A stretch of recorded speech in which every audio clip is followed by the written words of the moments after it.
नारद जी श्री बद्री नारायण भगवान से पूछते हैं कि महाराज गंगा जी के अवतरण की एक कथा तो हम सब जानते हैं कि कथा सबको पता है, गंगा जी कैसे आई पृथ्वी पर।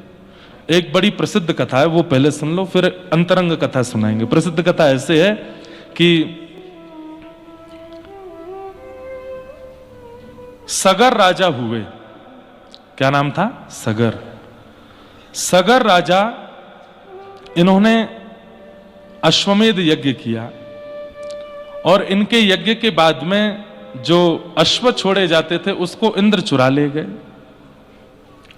और इंद्र ने जाकर के उस अश्व को कपिल मुनि के आश्रम, भगवान कपिल जहां सागर के तट पर बैठकर के ध्यान कर रहे थे, वहां जाकर के उस अश्व को बांध दिया। तब सगर ने अपने पुत्रों को आज्ञा की कि जाकर के अश्वों को ढूंढ के लाओ। वहां जाकर के उस अश्व को बांध दिया। तब सगर ने अपने पुत्रों को आज्ञा की कि जाकर के अश्वों को ढूंढ के लाओ। आपके पुत्र ढूंढने के लिए गए तो जैसे ही कपिल भगवान के आश्रम पहुंचे, वहां पर अश्व को बंधा देगा। कपिल भगवान नहीं लाए थे, इंद्र बांध के चला गया। तो आपने जाकर के वहां पर थोड़ा कुछ कहना शुरू कर दिया कि अरे ध्यान कर रहे हो, तपस्या में बैठे हो, हमारे पिता के घोड़े को चुरा लाए हो। तो कपिल भगवान ध्यान तप में बैठे थे, आपके नेत्रों से दिव्य तेज प्रकट हुआ और वे सारे बालक जल करके भस्म हो गए। तब सगर राजा ने अपने दूसरे पुत्र को भेजा और उन्होंने जाकर के जब देखा तो कपिल भगवान के आश्रम पर अश्व बंधे हैं और राख का ढेर। उन्होंने पूछा कि भगवान ये अश्व तो हमारे पिताजी का है। तब उन्होंने पूरी बात बताई। बोले अश्व कोई और बांध के गया, तुम्हारे सब बड़े भाई लोग हम पर संशय कर रहे थे, नेत्र से दिव्य तेज निकला, जल के भस्म हो गए। बोले अब इनका उद्धार कैसे होगा? तो बोले एक ही उपाय है। बोले क्या? वैकुंठ में भगवान श्री नारायण के चरणों का नित्य पूजन होता है और उनके चरणों का नित्य मार्जन होने पर जो जल संचित होता है वो गंगा है।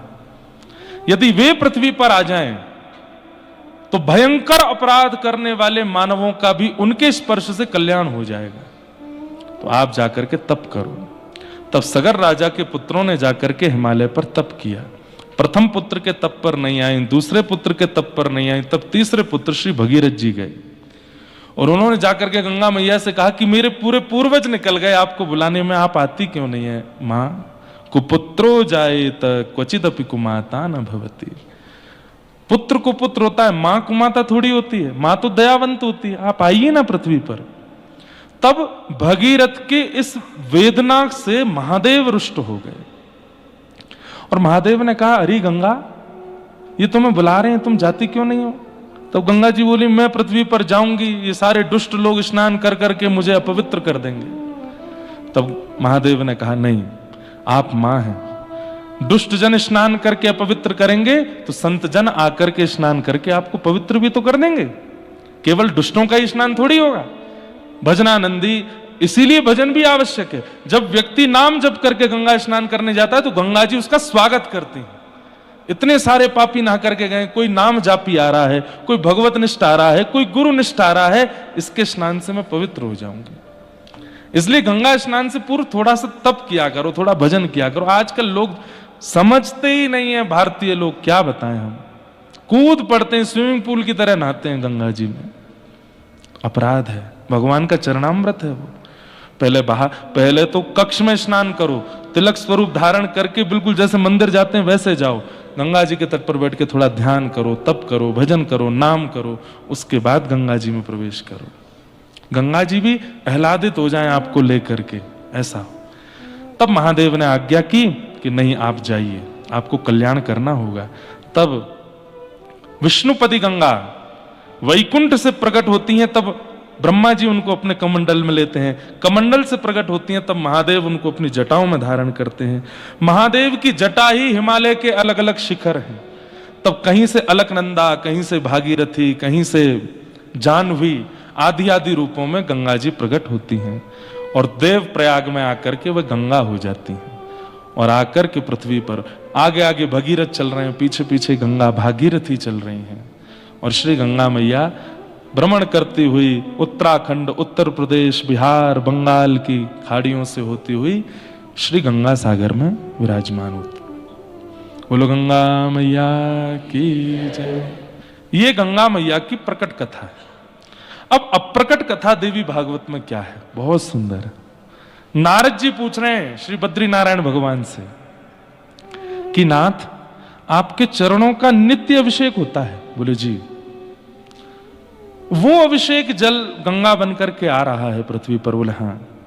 लेकिन गंगा में स्नान करके कभी कभी किसी को, कोई ज्ञानी हो तो उसको ज्ञान मिलता है, वैरागी हो तो उसको वैराग्य मिलता है, प्रेमी हो तो उसको प्रेम मिलता है। इतना सब रस एक नदी के जल से प्राप्त होना ये संभव तो नहीं। इसके पीछे मुझे लगता है कोई अंतरंग बात और है, इस जल में कुछ और भी मिश्रित है। तब श्री बद्री नारायण भगवान प्रसन्न मुद्रा से कहते हैं, सुनो नारद, मैं तुम्हें सुनाता हूं। एक बार की बात, श्री गोलोक धाम में प्रिया प्रियतम दोनों नित्य सेज पर विराजे थे। स्वयं बद्रीनाथ भगवान ही कृष्ण हैं, लेकिन अपनी ही लीला सुना रहे हैं। श्री गोलोक धाम में प्रिया प्रियतम नित्य सेज पर विराजे थे। रोज ललिता विशाखा अष्ट सखियां उनका मनोरंजन करती हैं, उनके रास में वर्धन करती हैं।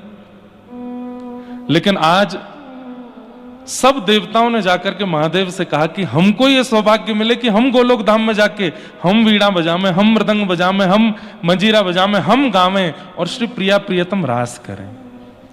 तो महादेव बोले, मैं परमिशन लेता हूं, एक बार ललिता जी मान जाएं तो महादेव नित्य गोलोक धाम जाते हैं और श्री ललिता विशाखा जी से कहती हैं, जो सेवा आप करती हैं वो सेवा का सौभाग्य एक बार हम लोगों को दीजिए, हम भी प्रिया प्रियतम का मुखोल्लास करें। ललिता जी आज्ञा देती हैं और आज सब देव समाज गोलोक धाम आया है। ब्रह्मा जी बैठे हैं, नारद जी बैठे हैं, सरस्वती बैठी हैं, महादेव बैठे हैं, सूर्य बैठे हैं, चंद्र बैठे हैं, सब देवता बैठे हैं और सब रास के भाव से आए हैं। तब सरस्वती जी कुछ गान करती हैं और सरस्वती जी के गान को सुनकर के प्रिया प्रियतम मंद मंद मुस्काते हैं, आनंद में भर जाते हैं। तभी ठाकुर जी टकटकी लगा करके महादेव को देखते हैं, जिनके नेत्रों से प्रेमाश्रु गिर रहे हैं। तब ठाकुर जी कहते हैं, महादेव अब आप कुछ सुनाइए, अब आप कुछ गाइए। एक तो भाव में भरे हैं, प्रेम छलक रहा है, ऊपर से गाने को कह दिया।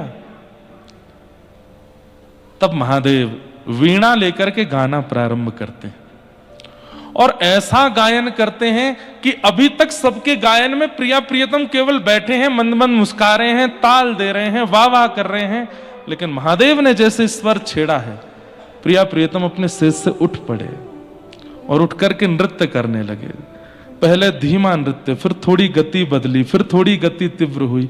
गति तीव्र होते होते होते महादेव भी ऐसे भाव में निमग्न हो गए, बस गाए जा रहे हैं। सब देवी देवता स्तब्ध होकर के देख रहे हैं और श्री प्रिया प्रियतम द्रुत गति से नृत्य करते करते करते करते द्रवीभूत हो गए। द्रवीभूत मतलब जैसे मक्खन पिघल जाता है, ऐसे प्रिया प्रियतम दोनों पिघल करके जलस्वरूप हो गए और उसी जलस्वरूप को महादेव ने तुरंत अपने सिर पर धारण किया और वही गंगा बनकर के पृथ्वी पर अवतरित हो गए। श्री प्रिया प्रियतम का मिलित द्रवीभूत स्वरूप यदि कोई है तो वो श्री गंगा जी। ऐसी मां गंगा